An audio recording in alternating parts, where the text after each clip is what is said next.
Military spouses, what's your funniest case of mistaken identity? I got arrested at the base commissary because security thought I was an escaped prisoner from the nearby military detention facility. My wife was deployed to Kuwait, and I was doing my weekly grocery shopping at Fort Riley. I'd just finished a 12-hour shift at the auto shop, so I looked pretty rough. Messy hair, work clothes with grease stains, and zero effort put into my appearance. I was pushing my cart through the cereal aisle when two military police officers approached me. "Sir, we need you to come with us." "Is everything okay?" I asked, genuinely confused. "Just step away from the cart and put your hands where we can see them." I thought they were joking. "Seriously, what's going on?" That's when one of them radioed. "We've got the escapee. Male, brown hair, approximately 6'0", wearing work clothes just like the report said." "Escapee?" I started laughing, which apparently made me look more suspicious. "Sir, this isn't funny. You need to come with us right now."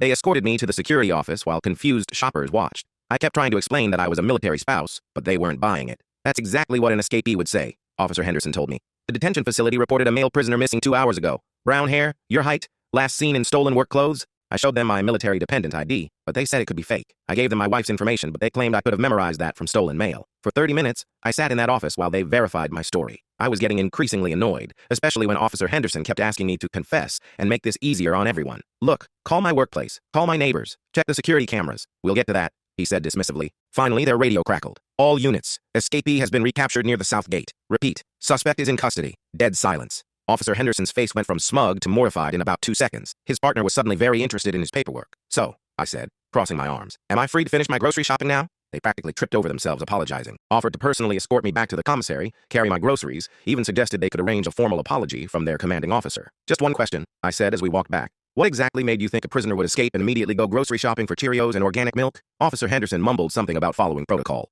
The best part? When I got home, I found out the actual escapee was a 5'8" blonde woman who'd stolen work clothes from the motor pool's laundry room. Apparently, brown-haired male in work clothes was a very loose interpretation of the actual description. My wife still brings this up every time we go shopping together. "Try not to look too criminal today, honey."